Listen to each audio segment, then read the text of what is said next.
Bonjour chers amis, c'est Hervé Choseville à l'antenne de Radio Salve Regina pour mon émission hebdomadaire Panorama Info. Je suis ravi de vous retrouver pour la seconde fois depuis la fin du confinement obligatoire. Comme les auditeurs fidèles de cette émission le savent, s'il y a une chose que je déteste, c'est l'injustice, c'est la calomnie. Et j'ai en horreur l'atteinte à la présomption d'innocence. Je me souviens en 2003 combien j'avais été profondément choqué.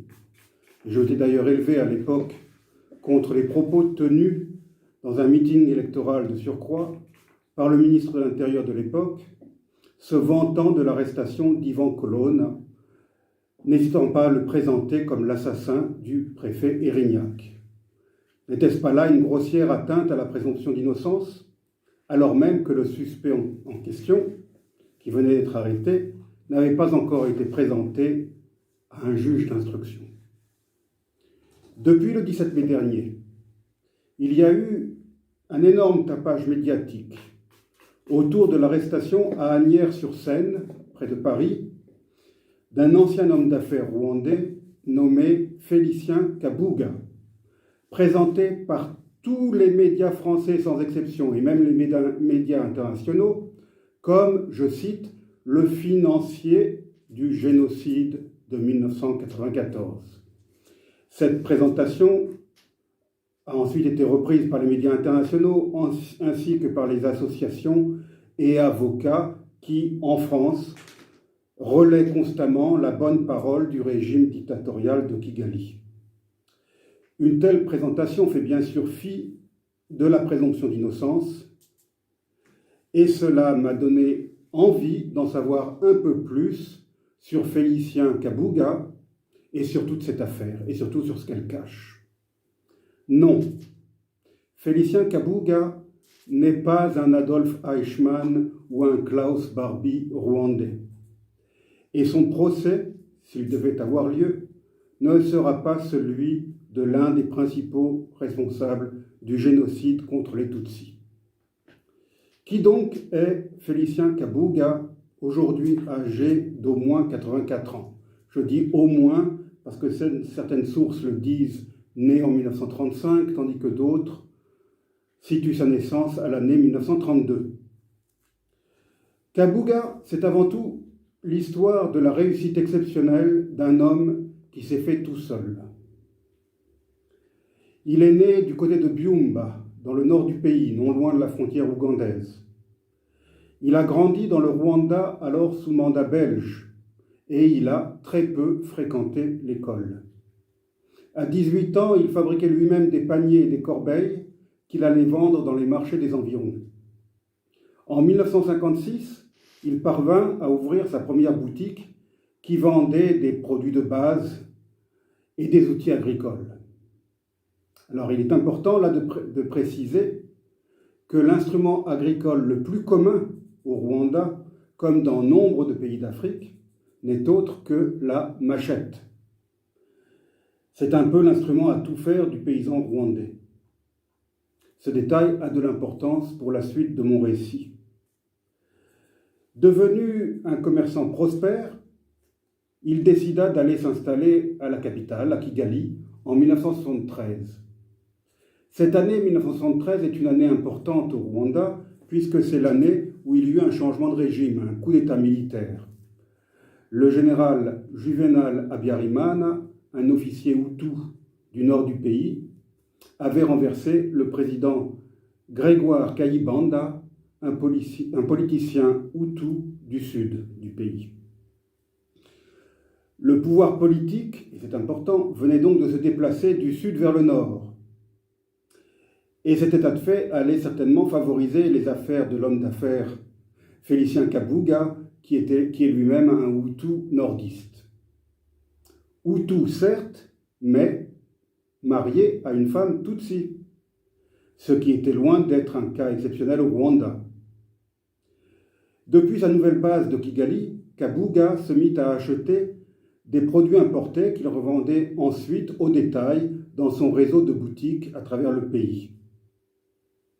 Il en vendait même de l'autre côté de la frontière, en Ouganda.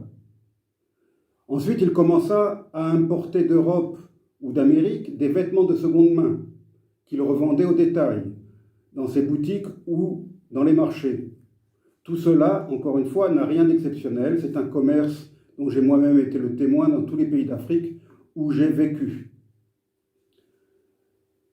Les vêtements d'occasion, les vêtements usagés, se vendent très bien à un prix très abordable sur les marchés africains. Ensuite, il se mit à investir dans des secteurs très divers, mais très porteurs, très lucratifs, dans le Rwanda des années 70 et 80. Le thé, l'industrie, l'immobilier et les banques. Félicien Kabuga fit l'acquisition d'une grande plantation, 350 hectares, une grande plantation de thé, à Mulindi, dans le nord du pays. Le thé est l'une des principales exportations du Rwanda. À Byumba, sa ville d'origine, Kabuga créa une grande minoterie qui se développa rapidement, allant jusqu'à produire 39 000 tonnes par an de farine de blé. J'ai moi-même constaté dans tous les pays africains où j'ai vécu que la mouture est un moyen rapide d'enrichissement pour tout commerçant avisé. Car les Africains sont de grands consommateurs de farine, dont ils se servent, quelle que soit la farine, que ce soit la farine de manioc, de maïs ou de blé ou de sorgho, ils s'en servent pour faire la pâte qui accompagne tous les repas, une sorte de polenta. Le transport est aussi un domaine où l'on s'enrichit rapidement. J'ai connu nombre de commerçants africains qui commencèrent par acheter un petit camion pour transporter les produits agricoles vers les marchés ou les sacs de ciment vers les sites de construction.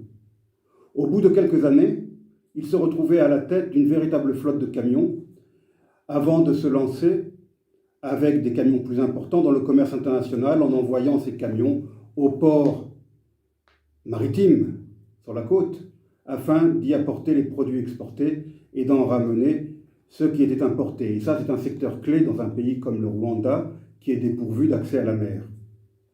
J'ai connu un homme d'affaires comme ça au Malawi qui est aujourd'hui, que j'ai connu à l'époque où je travaillais pour le PAM au début des années 90, qui est un tout petit entrepreneur et qui est aujourd'hui une des plus grandes fortunes du Malawi et un homme politique important.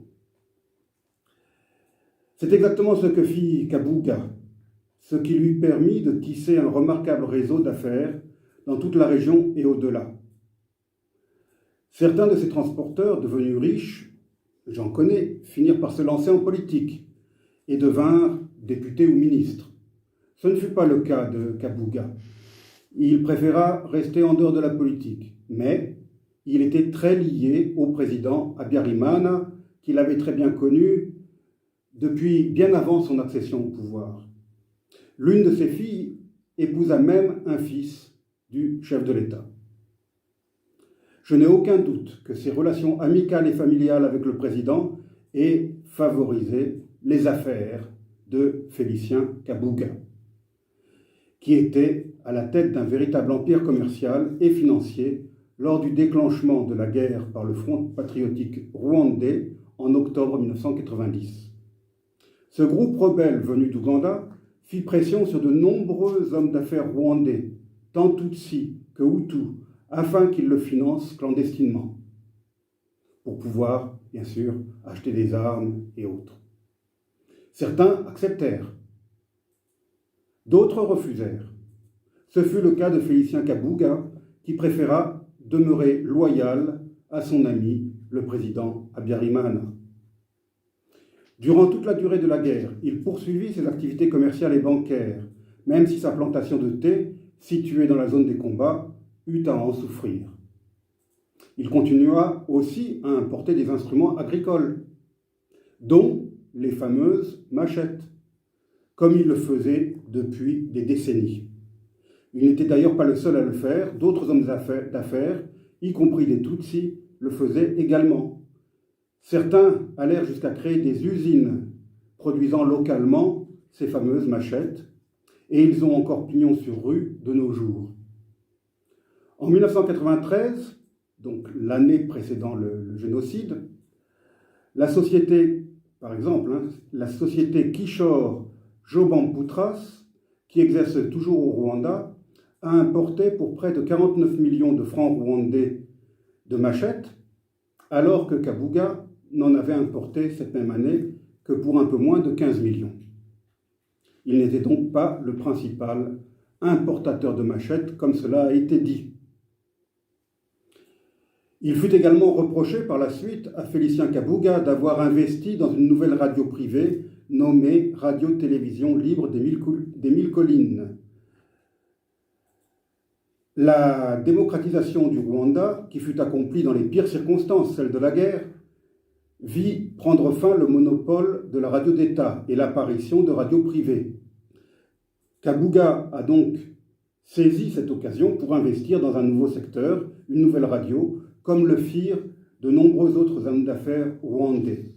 Ses actions dans cette radio ne dépassaient d'ailleurs pas 0,5% du capital de la radio, ce qui est loin d'en faire le principal actionnaire, voire le dirigeant, comme cela a été dit. D'ailleurs, Félicien Kabuga ne s'est jamais exprimé sur les ondes de cette radio, et on ne peut lui reprocher aucun discours haineux ou incitant à la haine des Tutsis, que ce soit sur les ondes ou ailleurs. Je rappelle, encore une fois, que son épouse était elle-même Tutsi. Et cette épouse, ainsi que ses enfants, furent évacués par l'armée française vers la France, comme beaucoup d'autres personnes menacées par les massacres, après le déclenchement des tueries de Tutsis et d'opposants, juste après l'attentat contre l'avion présidentiel le 6 avril 1994, attentat qui, rappelons-le, coûta la vie au président Habyarimana et au président burundais, ainsi qu'à leurs entourages respectifs et à l'équipage français. Il a également été reproché à Félicien Kabuga d'appartenir à la Kazu, qui signifie « petite maison » en Kinyarwanda, un groupuscule opérant dans l'entourage du président et prétendument dirigé par son épouse Agathe. Or, ce terme d'Akazu a été inventé par l'opposition au président Habyarimana et a fait fantasmer nombre de commentateurs locaux et surtout par la suite internationaux. C'est cet Akazu qui aurait, selon certains, préparé, voire planifié le génocide contre les Tutsis.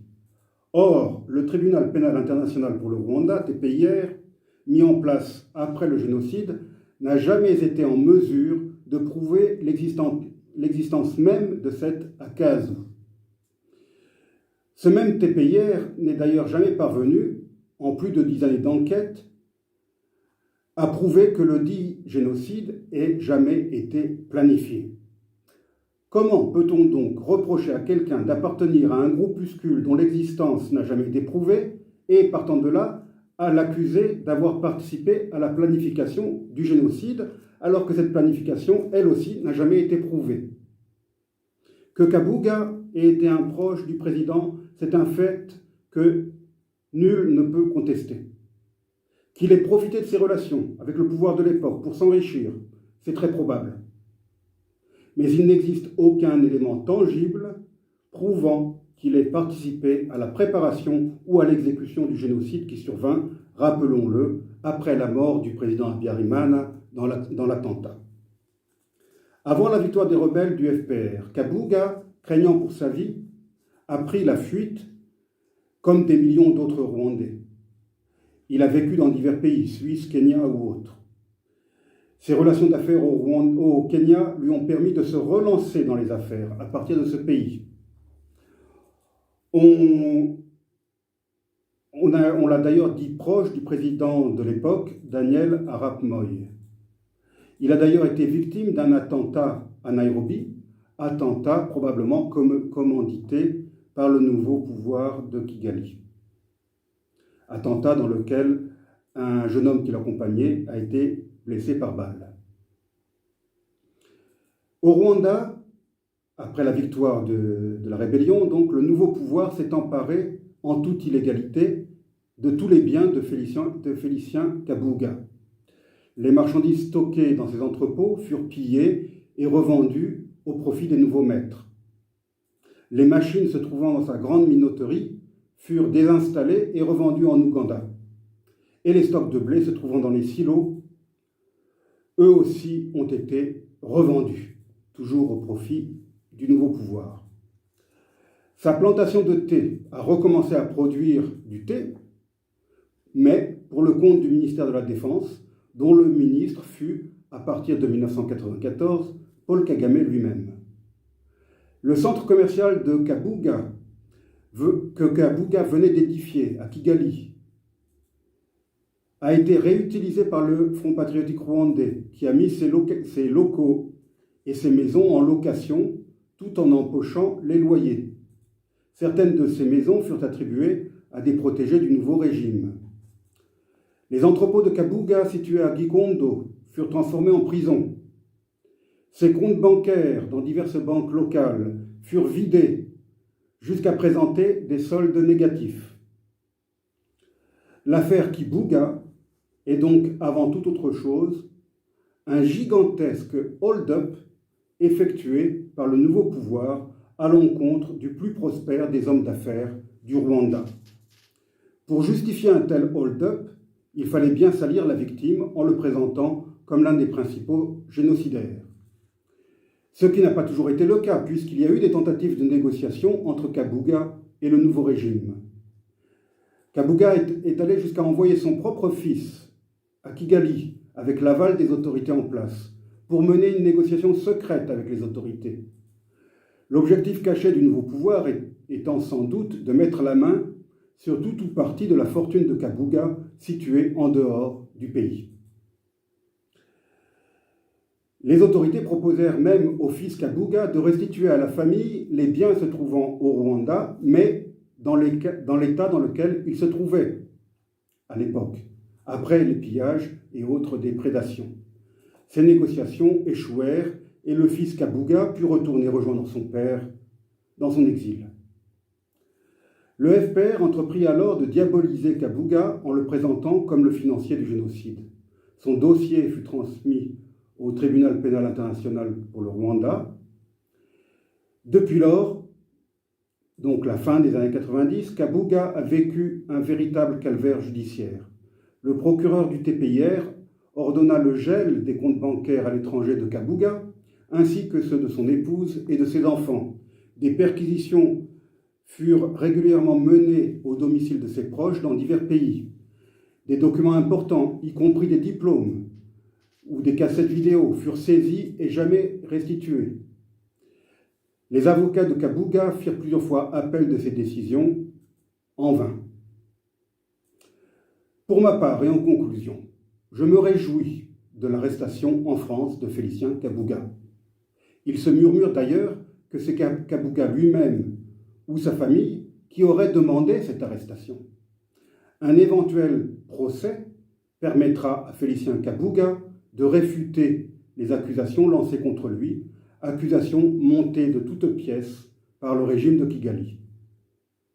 Cependant, je rappelle qu'un autre individu a, par l'attentat contre l'avion présidentiel, déclenché le génocide. Je rappelle aussi que l'armée de cet individu a massacré avant, pendant et après le génocide, tant au Rwanda qu'au Congo-Zaïre, et que ces massacres ont fait des millions de victimes, et qu'ils ont été accompagnés de viols de masse et de pillage des ressources congolaises. Enfin, si Kabuga a été arrêté par les gendarmes français, le second individu que j'ai mentionné dirige le Rwanda depuis 1994. Il est reçu à l'Élysée, à la Maison-Blanche, à Buckingham Palace régulièrement. Il s'appelle Paul Kagame. Kabuga a, comme je l'ai dit, 84 ans. Il a fui la justice internationale depuis 26 ans. Kagame en a 62. Et il n'a jamais cessé de faire des victimes durant cette même période. Je rappellerai le sort du malheureux Kizito Mihigo, chantre de la paix et de la réconciliation au Rwanda, dont j'ai parlé avant le confinement, au début de l'année, qui, après avoir été torturé, a été assassiné dans sa cellule et le régime a ensuite présenté son assassinat comme un suicide. La justice est nécessaire, plus que jamais. Les responsables du génocide contre les Tutsis doivent être punis, mais les responsables de tous les massacres doivent également être punis. Il faut que la justice, internationale ou pas, s'applique à tous les bourreaux, au Rwanda comme ailleurs.